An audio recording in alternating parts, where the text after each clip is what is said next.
apenas tocam a superfície do assunto e ignoram completamente o aspecto fenomênico, de modo que o assunto não deve ser levado muito a sério. Contudo, nunca será por demais repetido que o investigador deveria esgotar cada explicação normal possível para sua completa satisfação, antes de adotar o ponto de vista espiritualista. Se assim tiver procedido, sua plataforma será estável. Se assim não tiver feito, jamais estará seguro de sua estabilidade. Na verdade, pode o autor dizer que, ano após ano, agarrou-se a cada linha de defesa até que, finalmente, foi compelido, desde que tinha de guardar a honestidade mental, a abandonar a posição materialista. 9. A carreira de Daniel Douglas Home. Daniel Douglas Home nasceu em 1833 em Corrie, um vilarejo perto de Edimburgo. Havia um mistério relativamente à sua ascendência, tanto se afirmava, quanto se negava que fosse, de certo modo, da família do conde de Home. Na verdade, foi um homem que herdou um tipo elegante, maneiras delicadas, disposição sensível e um gosto para o luxo, fosse de que fonte fosse. Mas pela sua força psíquica e pelo entusiasmo que esta comunicou ao seu caráter complexo, ele podia ser realmente tomado como o tipo exato de um caçula aristocrata, que herda as tendências, mas não a riqueza de seus pais. Home saiu da Escócia para a Nova Inglaterra aos 9 anos de idade, com uma tia que o havia adotado, outro mistério que lhe cercava a existência. Aos 13 anos de idade começou a mostrar as faculdades psíquicas herdadas de sua mãe, descendente de velha família de Gland que possuía a faculdade de previsão característica de sua raça. Sua tendência mística revelou-se numa conversa com um colega, chamado Evin, acerca de uma história, na qual fora feito um pacto em consequência do qual a criatura amada mostrar-se-ia outra depois da morte. Do mesmo modo os dois rapazes fizeram o pacto de se mostrar um ao outro. Home mudou-se para outro distrito, a algumas milhas de distância e, um mês mais tarde, certa noite, assim que foi para a cama, teve a visão de Erin e anunciou à sua tia a morte do rapaz, do que tiveram informação 1 ou 2 dias depois. Uma segunda visão, em 1850, referia-se à morte de sua mãe, que tinha ido com o marido viver na América. Nessa ocasião o rapaz se achava acamado e sua mãe se achava fora, em visita a amigos distantes. Uma noite ele gritou por socorro e quando a tia chegou encontrou-o muito abatido. Disse que a mãe havia morrido naquele dia às 12 horas, que ela lhe havia aparecido e dado aviso. Em breve batidas fortes começaram a perturbar aquele lar quieto e os móveis a serem arrastados por forças invisíveis.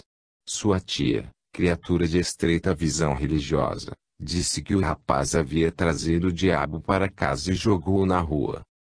Ele refugiou-se com os amigos e nos anos seguintes passava na casa de um parede e outro, de cidade em cidade. Sua mediunidade se havia desenvolvido poderosamente e nas casas em que se hospedava realizava frequentes sessões, às vezes 6 ou 7 por dia, pois as limitações da força e as reações entre o físico e o psíquico eram então mal compreendidas. Isto lhe produzia grande perda de forças, e frequentemente o levava para a cama. Multidões acorriam de todos os lados para presenciar as maravilhas que se produziam na presença de Home.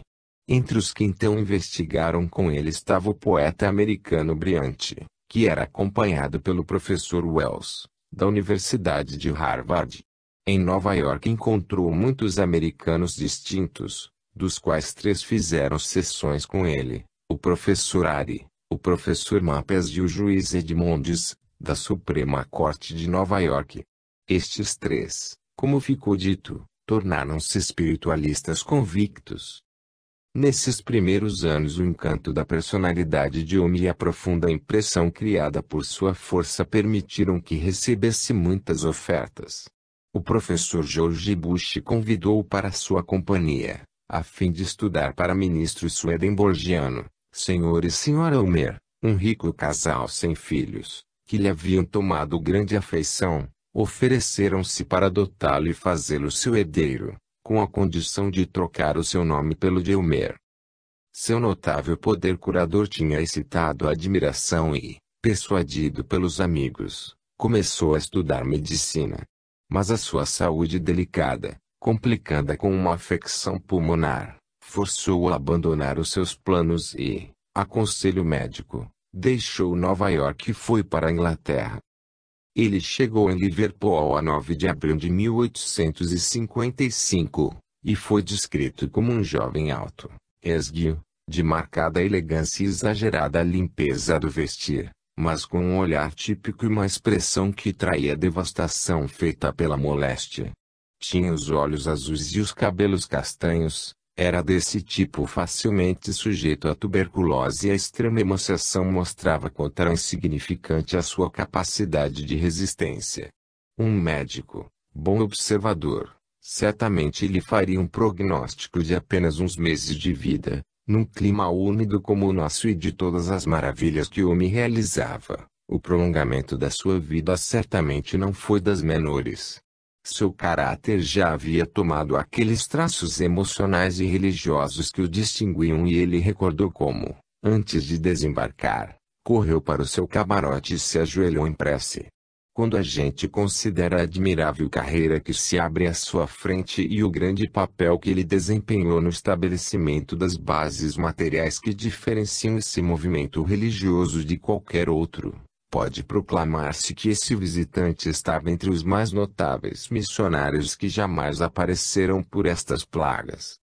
No momento a sua posição era muito estranha. Tinha uma relação difícil com o mundo. Seu pulmão esquerdo estava parcialmente destruído. Seus recursos eram modestos, embora suficientes. Não tinha negócios nem profissão e sua educação havia sido interrompida pela doença. De caráter desconfiado, gentil, sentimental, artístico, afetuoso e profundamente religioso, tinha uma profunda tendência para a arte e para o drama. Assim, a sua capacidade para a escultura era considerável e como declamador provou mais tarde que pouca gente o igualava.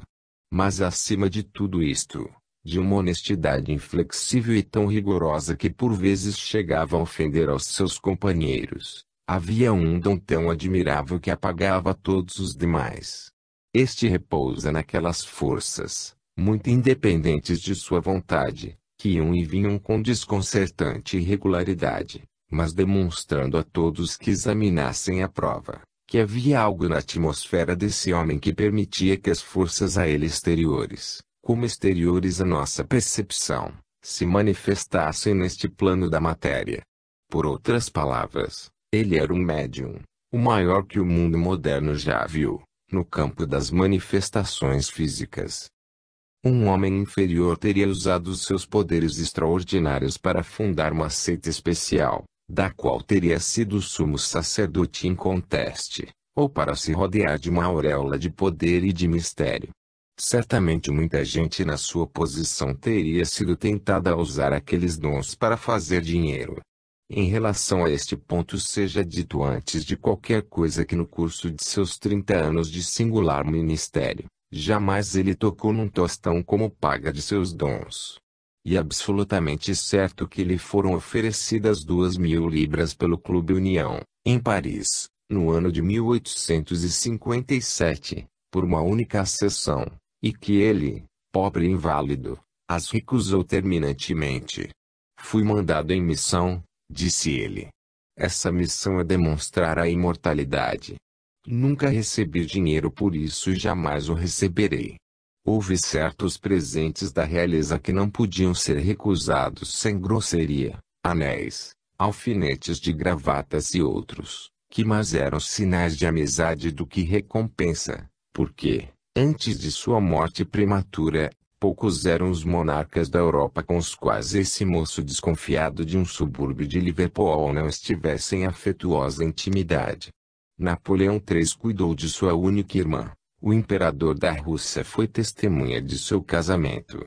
Qual o novelista que seria capaz de inventar tal carreira? Há, porém, tentações mais sutis do que as da riqueza. A inquestionável honestidade de Omi foi a melhor salvaguarda contra aquelas. Jamais ele perdeu, por um só instante, a sua humildade e o seu senso de proporção. Tenho esses poderes, teria-lhe dito, eu ficarei feliz, até o limite de minhas forças, em demonstrá-los a vós, se vos aproximardes de mim, do mesmo modo que um cavalheiro se aproximaria de outro. Alegrar-me-ei se lançardes um pouco mais de luz sobre elas. Prestar-me-ei a qualquer experiência razoável. Eu não exerço controle sobre elas. Elas me usam, mas eu não as uso. Elas me abandonam durante meses e voltam com redobrada energia. Eu sou um instrumento passivo, nada mais. Tal era a sua atitude invariável. Ele era sempre o homem mundano fácil e amigo, que nem tinha o manto do profeta nem o turbante do mágico. Como os homens realmente grandes, não havia em sua natureza o mínimo de pose. Um indício de sua elegância é que, sempre que devia confirmar os seus resultados, jamais citava nomes, a menos que estivesse absolutamente certo de que as pessoas citadas de modo algum se incomodariam em ser referidas a um culto impopular. Por vezes, ainda quando estas lhe houvessem autorizado a citá-las, evitava fazê-lo, com receio de ofender a um amigo. Quando publicou as primeiras séries dos incidentes em minha vida, o Saturday Review cobriu de sarcasmos o anônimo testemunho da Condessa U, do Conde B, do Conde de K, da Princesa de B, e dos Senhores E, que eram apontados como tendo assistido às manifestações. Em seu segundo volume, tendo-se assegurado do apoio de seus amigos, Omi preencheu os claros com os nomes da Condessa Ursini, do Conde de Belmont, do Conde de Comar, da Princesa de Belleval e a conhecida dama americana Sra. Henry Sr. Jamais citou os seus amigos reais, embora fosse muito sabido que o imperador Napoleão e a imperatriz Eugênia, o Tsar Alexandre, o imperador Guilherme I da Alemanha e os reis da Baviera e do Württemberg também haviam sido convencidos por suas forças extraordinárias. Nenhuma só vez Omi foi condenado por qualquer mistificação, quer por palavras, quer por atos. Por ocasião de sua primeira viagem à Inglaterra, hospedou-se no Cox Hotel, em Germanstedt, e é provável que tenha escolhido essa hospedaria por ter sabido, através da Sra. Eden, que o seu proprietário era simpático à causa. Como quer que seja, o Sr. Cox logo descobriu que o seu jovem hóspede era o mais notável médium e, a seu convite, os mais notáveis intelectuais do momento foram convidados a examinar os fenômenos que o homem lhes poderia exibir. Entre outros, Lord Belgon veio à sessão e trouxe um cientista seu amigo, Sir David Brewster. Em plena luz do dia investigaram os fenômenos e na sua satisfação pelo que se havia passado, ao que se conta, teria dito Brewster, isto derrota a filosofia de 50 anos. Se ele tivesse dito 1500 ter-se aproximado da marca.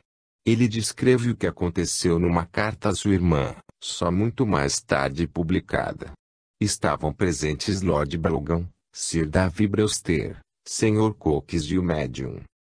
Nós quatro, disse Brewster, sentamo-nos a uma mesa de tamanho regular, e cuja estrutura nos tinham convidado a examinar. Em pouco tempo a mesa fez esforços e um tremor percorreu os nossos braços. Esses movimentos cessavam e recomeçavam ao nosso comando. As mais incontáveis batidas se produziam em várias partes da mesa e esta se ergueu do chão quando não havia mãos sobre ela. Outra mesa maior foi utilizada e produziu os mesmos movimentos. Uma pequena sineta foi posta no chão, sobre o tapete, de boca para baixo. Depois de algum tempo ela soou sem que ninguém a tivesse tocado. Acrescenta ele que a sineta veio para ele e se colocou em suas mãos. Depois fez o mesmo com Lord Belgon. E conclui, estas foram as principais experiências. Não poderíamos explicá-las nem imaginar por que espécie de mecanismo poderiam ter sido produzidas. Declara o Conde de Dunraven que foi levado a investigar os fenômenos pelo que Brewster lhe havia contado. Descreve o encontro com este último, que dizia serem as manifestações inexplicáveis pela fraude, ou por quaisquer leis de física de nosso conhecimento. Me remeteu uma descrição dessa sessão a um amigo na América, onde a mesma foi publicada e comentada. Quando os comentários foram reproduzidos na imprensa inglesa, Brewster ficou muito alarmado. Uma coisa é sustentar certas ideias na intimidade e outra enfrentar a inevitável perda de prestígio, que ocorreria nos meios científicos em que se achava. Se Davi não era daquele estofo de que são feitos os mártires e os pioneiros, escreveu ao Morning Advertiser, declarando que, embora tivesse visto vários efeitos mecânicos que não poderia explicar, ainda era de opinião que os mesmos poderiam ser produzidos por pés e mãos humanos. Aliás, jamais lhe ocorrera que a carta escrita à sua irmã, a que acima nos referimos, um dia fosse publicada. Quando toda a correspondência foi publicada, o Spectator observou, em relação a Sir Davi Brewster, parece estabelecido pela mais clara prova que ele sentiu e descreveu, logo depois de suas sessões com o Senhor Homem, uma maravilha e quase terror, que depois desejou explicar. O herói da ciência não se absolve como a gente desejaria, ou como era de esperar. Abordamos ligeiramente o incidente com Brewster porque é atípico da atitude científica de então e porque o ser feito era despertar um maior interesse em seus fenômenos, e acordar novos investigadores. Pode alguém lembrar que os homens de ciência se dividem em três classes: os que absolutamente não examinaram o assunto, o que não os impede de pronunciar opiniões muito violentas, os que sabem que a coisa é verdadeira, mas temem confessá-lo, e, finalmente, a brilhante minoria dos Lodges, dos Crookes, dos Barrettes e dos Lombrosos, que sabem que é verdade e não temem proclamá-lo. De Germinstedt, homem foi morar com a família Rimmer, em Alling, onde foram realizadas muitas sessões. Aí foi visitado por Lord Lytton, o famoso novelista que, muito embora tivesse recebido notáveis provas, jamais confessou publicamente a sua crença nos poderes do médium, a despeito de suas cartas particulares e das novelas publicadas constituírem provas evidentes de seu modo de sentir. Assim acontecia com muitos homens e senhoras bem conhecidos. Entre os seus primeiros assistentes estavam o socialista Robert Owen, o escritor teatrolope e o alienista Dr. J. Garth Wilkinson. Nestes dias, quando os fenômenos psíquicos são familiares a todos, exceto aos que propositadamente os ignoram, dificilmente podemos imaginar a coragem moral necessária ao homem para desenvolver as suas forças e as exibir em público. Para o britânico de educação média na materialista época vitoriana, um homem que se dissesse capaz de produzir fenômenos que contrariassem a lei da gravidade de Newton e que mostrasse uma inteligência invisível atuando sobre a matéria visível era, de saída, julgado um tratante e um impostor. O ponto de vista sobre o espiritualismo, externado pelo vice-chanceler Giffard, na conclusão do processo Homilion, era o da classe a que ele pertencia. Nada conhecia sobre o assunto, mas tomou como certo que tudo nesse particular era falso. É verdade que semelhantes coisas eram descritas em terras distantes e em livros antigos, mas que elas pudessem ocorrer na velha e sólida Inglaterra prosaica, na Inglaterra de dividendos bancários e de livre câmbio, era demasiadamente absurdo para uma mentalidade séria. Foi lembrado que nesse processo Lord Giffard virou-se para o advogado de homem e perguntou: "Parece-me que o senhor sustenta que o seu cliente foi levitado no ar?" O advogado confirmou e então o juiz voltou-se para o júri e fez certo movimento, como teria feito um sumo sacerdote, rasgando suas vestes talares em sinal de protesto contra a blasfêmia. Em 1868, havia poucas pessoas do júri suficientemente educadas para verificar as observações do juiz, e é exatamente neste particular que fizemos algum progresso nestes 50 anos. Trabalho lento, mas o cristianismo levou mais de 3 séculos para se firmar. Tomemos este caso de levitação de homem como um teste de seu poder. Sustenta-se que por mais de 100 vezes, perante testemunhas respeitáveis, ele flutuou no ar. Conceder-se a prova. Em 1857, num castelo perto de Bordeaux, ele foi erguido até o teto de um salão alto, em presença de Madame Ducos, viúva do ministro da Marinha e do conde e da condessa de Belmonte. Em 1860 Robert Bell escreveu um artigo, na revista Correio, sob o título de Mais Estranho do que uma Ficção, no qual diz que foi erguido de sua cadeira 4 a 5 pés do solo. Vimos o seu corpo passar de um para o outro lado da janela, com os pés para frente, posto horizontalmente no ar. O Dr. Goli, de Malvern, médico muito conhecido, e Robert Chambers, autor e editor, eram outras testemunhas. Pode admitir-se que esses homens mentissem por deliberado acordo ou que não soubessem dizer se um homem flutuava no ar ou apenas pretendia fazê-lo. No mesmo ano o homem foi levantado na casa da senhora Milner Gibson, na presença de Lord Eladi Clarence Paget, tendo Lord passado as mãos por baixo de homem, a fim de se certificar do fato. Poucos meses mais tarde, Sr. Oazon, advogado de Liverpool, com 7 outros, assistiram ao mesmo fenômeno. Diz ele, Sr. Homem atravessou a mesa, passando por cima das cabeças das pessoas sentadas em sua volta. E acrescenta, alcancei a sua mão a 7 pés do solo e dei 5 ou 6 passos enquanto ele flutuava no espaço, acima de mim. Em 1861 a Sra. Parkes, de Cornwall Terrace, Regent's Park, conta como se achava presente, com Boerleton e Sr. Hall, quando o homem, em sua própria sala de visitas, foi levantado até que a mão chegou ao alto da porta e então flutuou horizontalmente. Em 1866 o Sr. e a Sra. Hall, Lady Dunsany e Sra. Skinner, na casa do Sr. Hall, viram o homem, com o rosto transfigurado e brilhante, erguer-se 2 vezes até o teto e deixar uma cruz, feita com lápis, na segunda levitação, de modo a assegurar às testemunhas que não eram vítimas de sua própria imaginação. Em 1868 Lord Adare, Lord Lindsay, o Capitão Wayne e Sr. Smith Barry viram o homem levitado várias vezes. Uma descrição minuciosa foi deixada pela primeira daquelas testemunhas da ocorrência de 16 de dezembro daquele ano, quando em Ashley House, em estado de transe, homem flutuou do quarto para a sala de estar, passando pela janela, a 70 pés acima da rua.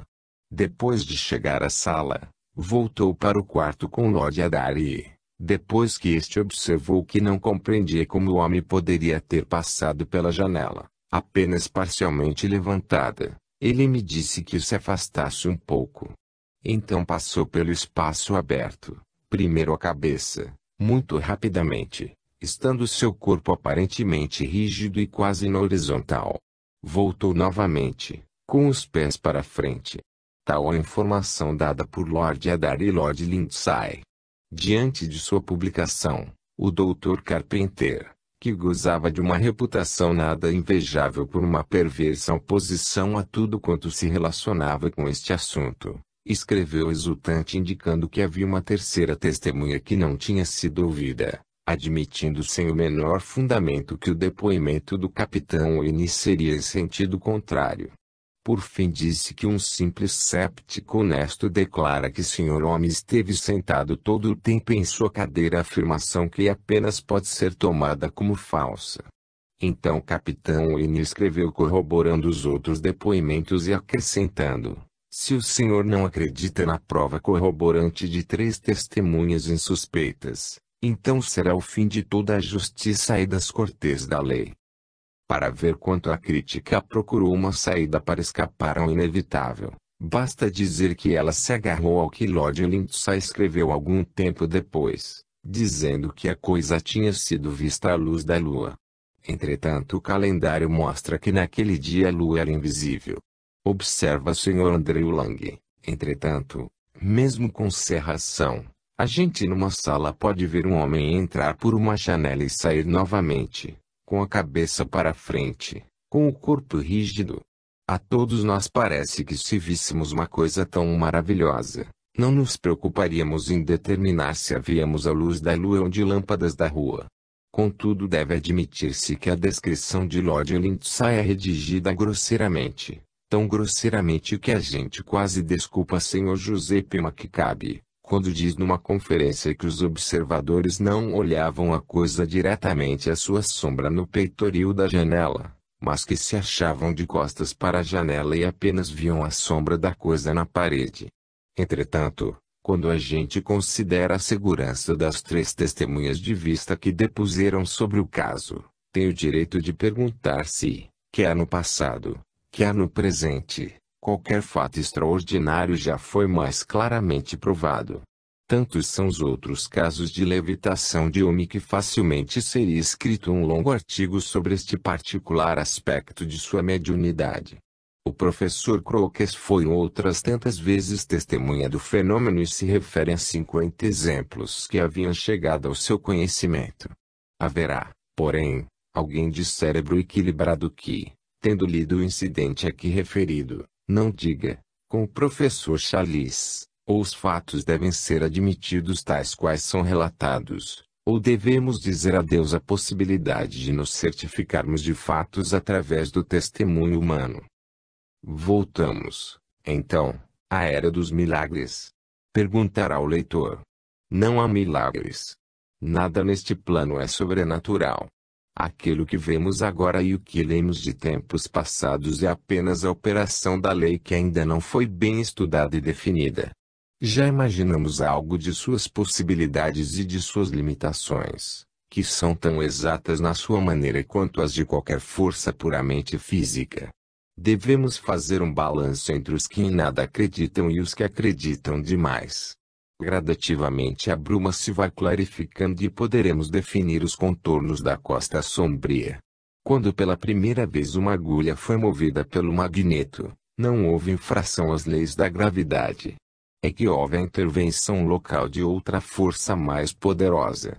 Esse é também o caso quando as forças psíquicas atuam no plano da matéria. Se a fé que o homem tinha em sua força tivesse faltado, ou se o seu círculo tivesse sido perturbado indevidamente, ele teria falhado. Quando Pedro perdeu a fé, afundou-se nas ondas. Através dos séculos a mesma causa ainda produziu o mesmo efeito. A força espiritual ainda está conosco se não lhe voltamos a face e nada foi concedido à Judeia que fosse negado à Inglaterra. A esse respeito é como uma confirmação do poder do invisível e como uma resposta final ao materialismo, tal qual o entendemos, que a carreira pública de homem é de suprema importância. Ele foi uma testemunha a afirmar a verdade daqueles chamados milagres que foram o pesadelo para tantas mentes espertas e agora se destinam a ser a prova sólida e forte da exatidão das narrativas primitivas. Milhões de almas em dúvida, na agonia dos conflitos espirituais, reclamavam provas definitivas de que nem tudo era um vazio em redor de nós, de que havia forças fora do nosso alcance, de que o ego não era uma mera secreção do tecido nervoso e de que os mortos realmente elevavam sua indestrutível existência pessoal. Tudo isso foi provado pelo maior desses grandes missionários modernos, a qualquer um capaz de observar ou de raciocinar. É possível achar graça em mesas dançantes e em muros que tremem, mas estes foram os mais próximos e os mais naturais objetos que podiam, em termos materiais, registrar aquela força que estava acima do alcance humano. Um cérebro que fosse mobilizado por uma sentença inspirada seria levado à humildade e a novos caminhos de pesquisa em presença até do mais caseiro desses inexplicáveis fenômenos. É fácil chamá-los de pueris, mas realizaram o objetivo para que foram destinados, sacudindo em seus fundamentos a complacência daqueles materialistas homens de ciência que eram postos em contato com eles. Eles não devem ser achados como um fim em si, mas como um meio elementar pelo qual a mente deveria ser conduzida a novos canais do pensamento. E esses canais do pensamento levaram ao reconhecimento da sobrevivência do espírito. Trouxestes incalculável alegria e consolo ao coração de muita gente, disse o bispo Clark, de Rhode Island. Iluminastes lugares habitados que antes eram trevas. Senhorita, disse-me a moça que ia ser sua esposa, há uma missão a mim confiada. Ela é grande santa. O famoso Dr. Elliotson, imortalizado por Thackeray sob o nome de Dr. Goodenough, era um dos chefes do materialismo britânico. Encontrou o homem, viu os seus poderes e teve a coragem de dizer imediatamente que tinha vivido toda a sua vida em trevas e pensava que nada havia na vida que não fosse material, mas que agora tinha a firme esperança que, assim pensava, haveria de alimentar enquanto vivesse. Poderíamos citar inúmeros exemplos do valor espiritual do trabalho de homem, mas ele jamais foi mais bem sintetizado do que num período escrito pela Sra. Webster, de Florença, que viu muito da sua atuação. Ele é o mais maravilhoso missionário dos tempos modernos e da maior de todas as causas, e o bem que ele tem feito não pode ser avaliado. Quando o Senhor Homem passa, derrama em seu redor a maior de todas as bênçãos, a certeza da vida futura. Agora que é possível conhecer detalhes de sua vida, pode dizer-se que é para o mundo inteiro que se dirige a mais vital de todas as mensagens. Sua atitude, em relação à sua própria missão, foi expressa numa conferência feita em Londres, na Sala Willis, a 15 de fevereiro de 1866. Disse ele: sinceramente penso que essa força aumentará cada vez mais para nos aproximar de Deus. Perguntarei se ela nos torna mais puros. Minha única resposta é que somos mortais apenas e, como tal, sujeitos ao erro. Mas ela ensina que aqueles de coração puro verão a Deus. Ela nos ensina que Deus é amor e que não há morte. Aos velhos ela vem como uma consolação, quando se aproximam as tempestades da vida e quando vem o descanso. Aos moços ela fala do dever que temos uns para com os outros e diz que colheremos o que houvermos semeado. A todos ensina a resignação. Vem desfazer as nuvens do erro e trazer a manhã radiosa de um dia interminável. É curioso notar como a sua mensagem afetou os de sua geração. Lendo o relato de sua vida, escrita por sua esposa, um documento muito convincente, de vez que foi ela, de todas as criaturas, a que mais deveria ter conhecido o homem real, ressalta que o mais cordial apoio e o maior apreço lhe veio dos aristocratas da França e da Rússia, com os quais tinha tomado contato. O caloroso brilho de admiração pessoal e até a reverência em suas cartas é tal, que dificilmente pode ser igualada em qualquer outra biografia. Na Inglaterra tinha ele um círculo íntimo de ardentes defensores, alguns das altas camadas sociais, como os Alts, os Oites, Robert Chambers, Sra. Milner Gibson, o professor Crookes e outros. Mas havia uma lamentável falta de coragem entre estes, que admitiam os fatos na intimidade e se mantinham alheios em público. Lord Brougham e Boerliton eram do tipo de Nicodemos, principalmente o novelista. De um modo geral a inteligência saiu-se muito mal neste assunto e muitos nomes festejados sofreram com a história. Tyndall e Faraday foram fantasticamente anticientíficos nos seus métodos de prejulgar a questão, logo de saída, e posteriormente se ofereceram para examiná-la, sob a condição de que fosse aceita a sua opinião. Sir David Brewster, como ficou dito, disse algo de honesto, e depois, em pânico, negou que houvesse dito, esquecendo-se de que a prova já estava feita. Browning escreveu um longo poema, se é que aquilo se pode chamar poesia, descrevendo uma manifestação que jamais ocorreu.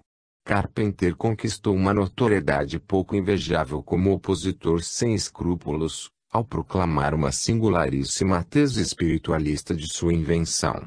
Os secretários da Sociedade Real recusaram o convite para assistirem às demonstrações de Crookes sobre os fenômenos físicos, enquanto se manifestavam terminantemente contra os mesmos. Lord Giffard despejou da tribuna contra um súdito os primeiros elementos daquilo que ignorava. Quanto ao clero, nenhuma ordem deve ter sido dada, durante os 30 anos em que a mais maravilhosa manifestação espiritual desde muitos séculos foi dada ao público. Não é possível recordar o nome de um único clérigo britânico que tivesse mostrado um interesse inteligente. E em 1872, quando começou a aparecer no Times uma descrição minuciosa das sessões de São Petersburgo, a coisa foi cortada logo, segundo o Sr. H. Humphreys, devido às fortes queixas feitas ao Sr. Delany, seu diretor, por algumas figuras da alta direção da Igreja da Inglaterra. Tal foi a contribuição dos nossos dirigentes espirituais. O Dr. Elliotson, o nacionalista, era muito mais vivo do que eles. Eis o amargo comentário da Sra. Homem. O veredito de sua própria geração foi o do cego e do surdo contra quem vê e ouve. A caridade era uma das mais belas características de homem. Como toda verdadeira caridade, era secreta e só se tornava conhecida indiretamente, e por acaso.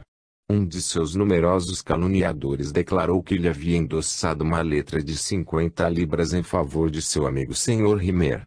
Em legítima defesa apurou-se que não era uma letra, mas um cheque, enviado muito generosamente por Sr. Homem para tirar aquele amigo de um apuro. Considerando a sua constante pobreza, 50 libras talvez representassem uma boa parte de suas reservas bancárias.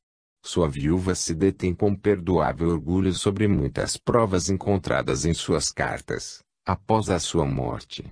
Agora é um artista desconhecido, para cujo pincel um generoso esforço de homem havia encontrado emprego. Depois, é um trabalhador infeliz que escreve sobre a sua esposa doente, cuja vida foi salva pelo conforto proporcionado por Sr. Homem. Ou uma mãe que agradece o seu apoio para a iniciação de seu filho na vida.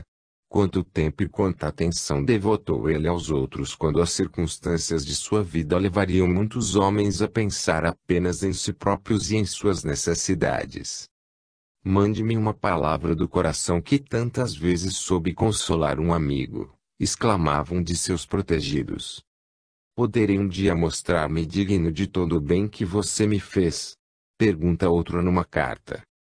Encontramo-lo vagando pelos campos de batalha, perto de Paris, às vezes debaixo de fogo, com os bolsos cheios de cigarros para os feridos.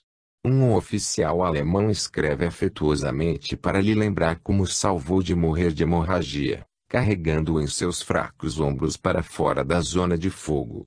Certamente a Sra. Browning era um melhor juiz do caráter do que seu esposo e Sir Galahad um nome melhor do que Lama. Ao mesmo tempo seria absurdo pintar homem como um caráter sem falhas. Tinha ele a fraqueza de seu temperamento e algo de feminino em sua disposição que se mostrava de muitas maneiras. Estando na Austrália, o autor teve oportunidade de ler uma correspondência datada de 1856. Entre Homem e o filho mais velho dos Rimmer. Tinham viajado juntos pela Itália e Homem tinha abandonado o amigo em circunstâncias que demonstravam inconstância e ingratidão. Mas é justo dizer que a sua saúde era então tão precária que dificilmente poderíamos considerá-lo normal. Tinha ele os defeitos de um caráter emotivo, disse Lord Dunraven, com uma vaidade altamente desenvolvida. Talvez sabiamente lhe permitindo subtrair-se ao ridículo que então era despejado sobre o espiritualismo e tudo quanto a este se ligava.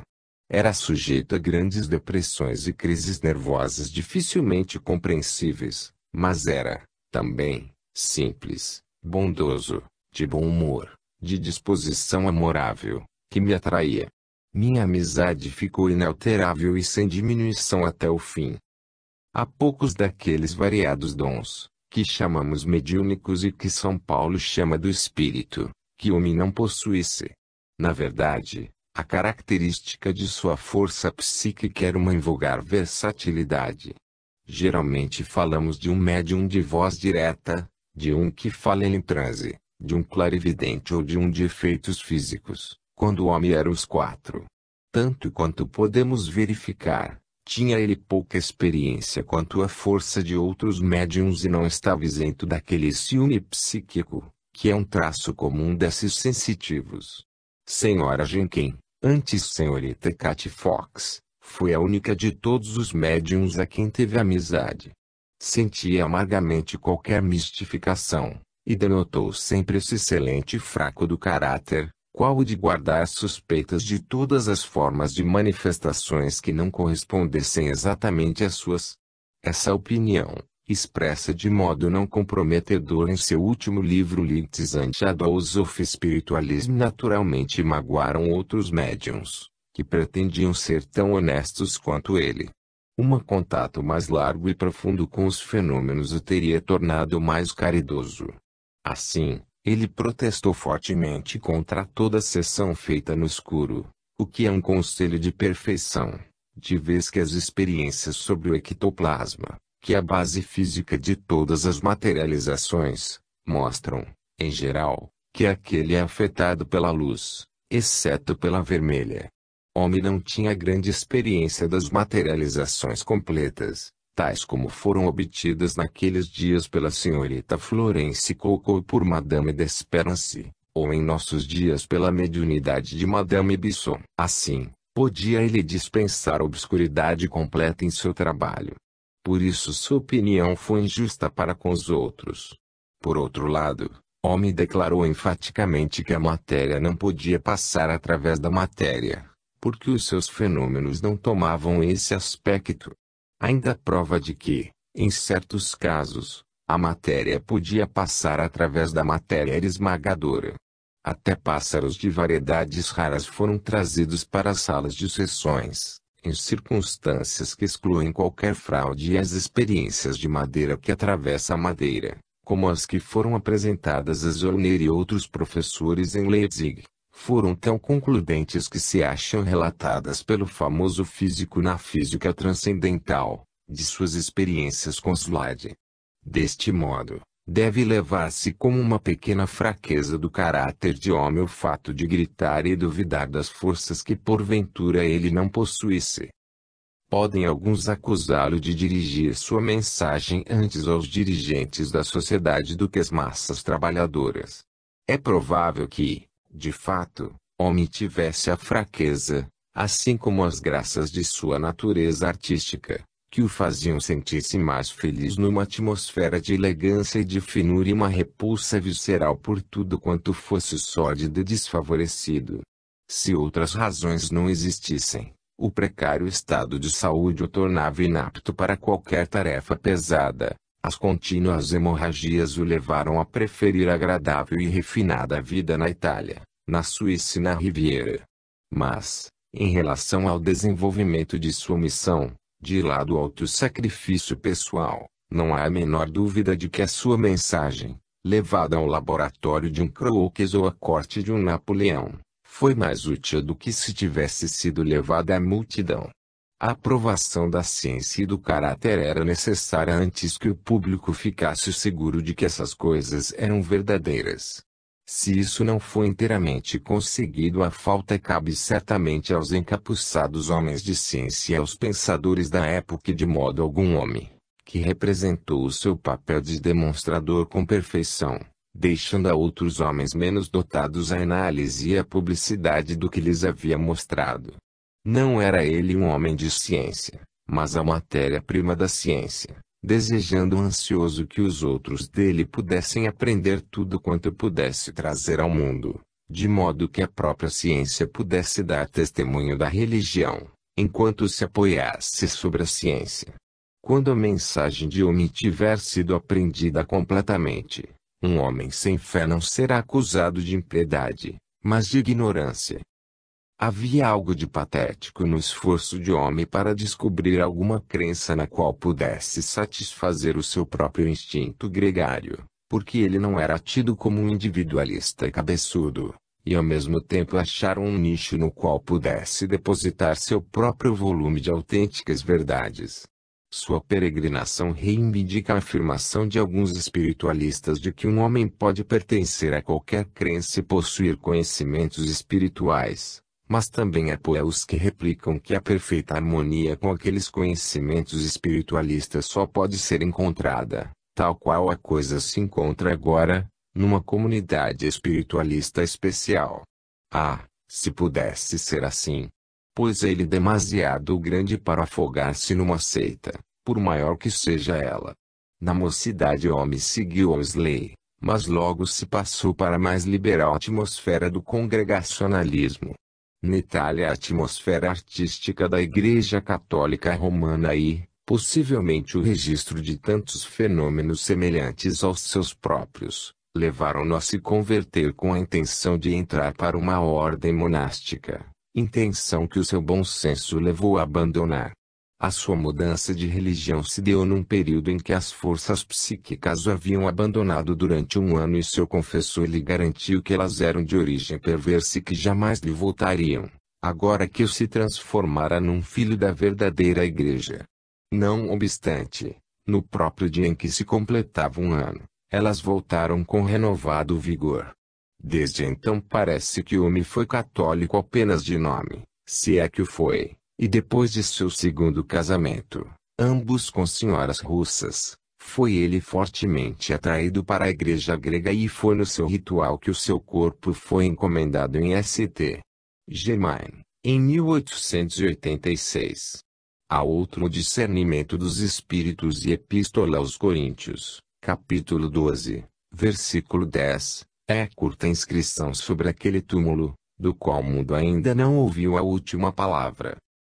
Se fossem necessárias provas da vida inatacável de homem, estas não poderiam ser melhor apresentadas do que pelo fato de que seus numerosos inimigos, sempre à espera de uma oportunidade para o ataque, jamais puderam encontrar algo em toda a sua carreira para um comentário, a não ser o caso absolutamente inocente, e que se tornou conhecido como o caso Homilion. Qualquer juiz imparcial, lendo os depoimentos desse caso, e estes se encontram palavra por palavra na segunda série dos incidentes em Milife, conviria que não há censura, mas comiseração devida a homem. Não se poderia desejar maior nobreza de caráter do que a sua em relação àquela mulher desagradável e caprichosa, que inicialmente lhe havia doado boa soma de dinheiro e depois, mudando de ideia, ao ver frustrada a esperança de ser apresentada na alta sociedade, nada levou em consideração com o intuito de reaver aquele dinheiro. Se ela apenas tivesse pedido a sua devolução, não há dúvida de que os delicados sentimentos de homem o teriam levado a devolvê-lo, ainda que lhe tivesse custado muito trabalho e despesas, pois se tratava de mudar o seu nome para Homilion, a fim de satisfazer a vontade daquela mulher que queria adotá-lo como filho. Suas exigências, entretanto, eram tais, que ele não poderia aceitá-las honrosamente, pois implicava o reconhecimento de que procedera mal aceitando o presente. Consultando as cartas originais, o que, parece, não foi feito pelos poucos que comentaram o caso, verifica-se que o seu procurador S.C. Hall e seu advogado Sr. Wilkinson imploraram àquela senhora que moderasse a sua desarrazoada benevolência que se havia transformado tão rapidamente numa malevolência ainda mais desarrazoada. Ela estava absolutamente determinada a que o homem ficasse com o dinheiro e se constituísse seu herdeiro. Jamais houve um homem menos mercenário. Ele lhe pediu repetidamente o que pensassem seus parentes, ao que ela respondia que o dinheiro lhe pertencia e que ela poderia fazer com ele o que bem quisesse e que nenhum parente dependia dela. Desde o momento em que aceitou a situação, agiu e escreveu como um filho devotado e não é falta de caridade supor que essa atitude inteiramente filial não tivesse sido aquela que a velhota havia planejado. De qualquer modo, cedo ela se cansou de esperar e exigiu o dinheiro sob a escusa monstruosa para quem quer que leia as cartas e consider as datas, de que mensagens espirituais é que a tinham levado a tomar aquela resolução. O caso tramitou na corte de chanceria e o juiz aludiu a inúmeras falsidades da senhora Lyon, em tão importantes detalhes, falsidades declaradas sob juramento e tão perversas que causavam um grande embaraço à corte e desacreditavam o testemunho da queixosa. A despeito desse comentário cáustico e da elementar justiça, o veredito foi contra o homem, por isso que, de um modo geral, É taxada como falha de provas a defesa em tais casos e uma completa falta de provas é impossível quando a ação é contestada. Sem dúvida Lord Giffard se teria mostrado superior à simples letra da lei, se não fosse tão profundamente contrário a qualquer referência às forças psíquicas, que, no seu modo de ver, eram manifestamente absurdas e ainda eram sustentadas pela defesa em sua cara, na sua própria corte de chancerie. Até os piores inimigos de Hume foram forçados a admitir que o fato de haver ele retido o dinheiro na Inglaterra, em vez de depositá-lo em lugar onde não pudesse ser requisitado, prova as suas intenções honestas do mais infortunado episódio de sua vida. Não há notícia de que tenha ele perdido a amizade de um só dos homens de honra, que o tinham como amigos, por causa das maquinações de Sra. Lyon. Os próprios motivos dessa senhora eram óbvios.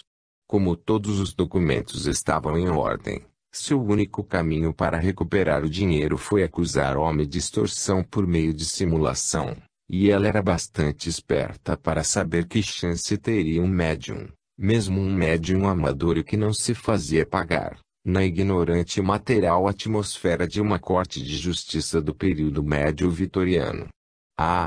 Omitamos esse médio vitoriano e a verificação é a mesma. As faculdades de Hume foram atestadas por tantos e tão famosos observadores e foram mostradas sob condições tão francas que nenhum homem razoável poderá pô-las em dúvida. Sua prova de croquis é conclusiva.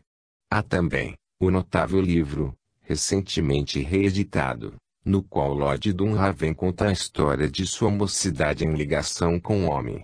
Mas, de lado estes, entre aqueles que na Inglaterra investigaram nos primeiros anos e cujo testemunho publicou cartas ao homem mostram que não só estavam convencidos dos fenômenos, mas também de sua origem espiritual, devemos mencionar a Duquesa de Sutherland, Lady Shelley, Lady Gome, o Dr. Robert Chambers, Lady Otway, Senhorita Catherine Sinclair, Senhora Milner Gibson, Sr. e Sra. William Owitt, Senhora de Burgh, o Dr. Goli, de Malvern, Sir Charles Michelson, Lady Dunsany, Sir Daniel Cooper, Sra. Adelaide Senior, Sr. e Sra. S.C. Hall, Sra. MacDougall Gregory, Sr. Pickersgill, R.A., Sr. e L. Blanchard e Sr. Robert Bell. Outros que chegaram a admitir que a teoria da impostura era insuficiente para explicar os fenômenos foram Sr. Ruskin, Sr. Thackeray, então redator da Cornhill Magazine, Sr. John Bridge, Lord Dufferin, Sir Dean Arnold, Sr. Appiah, Sr. Durham, escultor, Sr. Nassau Senior, Lord Lyndhurst, Sr. J. Hutchinson, ex-secretário da Bolsa, e o Dr. Lockhart Robertson. Tais foram as testemunhas e tal o seu trabalho. E ainda quando a sua vida utilíssima e altruísta chegava a seu fim, deve ser lembrado, para a eterna vergonha da imprensa britânica, que dificilmente se encontra um jornal que não se referisse a ele como um impostor e um charlatão. Contudo chega o momento em que ele será reconhecido pelo que realmente foi, um dos pioneiros do lento e árduo avanço da humanidade na selva da ignorância, que tanto a retardou. 10. Os irmãos Davenport. A fim de apresentar uma história contínua foi necessário descrever toda a vida de D.D. Hume. Agora é preciso voltar aos primeiros dias na América, e considerar o desenvolvimento dos dois Davenports. Hume e os Davenports tiveram um papel internacional e sua história cobre o movimento na Inglaterra e nos Estados Unidos. Os Davenports trabalharam num nível muito mais baixo do que Hume, fazendo profissão de seus notáveis dons e ainda pelos rudes métodos através dos quais tiveram resultado no meio da multidão, de maneira que não teria sido usada por um médium mais fino. Se considerarmos todo esse trem de eventos como tendo sido produzidos por uma força sábia, mas não infalível ou onipotente, situada no além, observaremos como cada ocasião é utilizada por um instrumento adequado, e como, ao falhar uma demonstração, outra a substitui. Os irmãos Davenports tiveram sorte com os seus cronistas. 2 escritores publicaram livros, descrevendo os acontecimentos de sua vida, e a literatura periódica do tempo está cheia de seus relatos. Ira Erastus Davenport e William Henry Davenport nasceram em Buffalo, no estado de Nova York, o primeiro a 17 de setembro de 1839 e o segundo a 1 de fevereiro de 1841. Seu pai, descendente dos primeiros colonos ingleses da América, ocupava a posição no Departamento de Polícia de Buffalo. Sua mãe, nascida em Kent, na Inglaterra, veio criança para a América. Foram observados alguns sinais de faculdades psíquicas na vida da mãe. Em 1846 a família foi perturbada alta noite por aquilo que descreveram como batidas, socos, ruídos altos, rupturas e estalos. Isto foi 2 anos antes do surgimento das manifestações nas Fox que, neste caso, como em muitos outros, os levou a investigar e descobrir que tinham faculdades mediúnicas. Os 2 rapazes Davenport e sua irmã Elizabeth, a mais moça dos 3, experimentaram pondo as mãos sobre a mesa. Ruídos fortes e violentos eram ouvidos e mensagens eram deletreadas. A notícia espalhou-se e, do mesmo modo que com as irmãs Fox, centenas de curiosos e de incrédulos se amontoavam na casa. Ira desenvolveu a escrita automática e distribuiu entre os presentes mensagens escritas com extraordinária rapidez, contendo informações que ele não podia possuir. Logo se seguiu a levitação e o rapaz era suspenso no ar, por cima das cabeças dos que se achavam na sala, a uma altura de 9 pés do solo. Depois o irmão e irmã foram igualmente influenciados e os 3 flutuavam no alto da sala. Centenas de cidadãos respeitáveis de Buffalo são citados como tendo presenciado esses fatos. Uma vez, quando a família tomava uma refeição, as facas, os garfos e os pratos dançaram e a mesa foi erguida no ar. Numa sessão, pouco depois disso, um lápis foi visto escrevendo em plena luz do dia, sem qualquer contato humano. Então as sessões passaram a ser feitas com regularidade. Começaram a aparecer luzes, e instrumentos de música boiavam no ar e eram tocados acima das cabeças dos circunstantes. A voz direta e outras manifestações extraordinárias se seguiram, muito numerosas. Atendendo ao pedido das inteligências comunicantes, os irmãos começaram programando os vários lugares onde seriam realizadas sessões públicas. Entre estranhos, insistiam pedidos de testes. A princípio os rapazes eram segurados por pessoas escolhidas entre os presentes, mas isto foi considerado insatisfatório, porque pensavam que aqueles que os seguravam eram comparsas.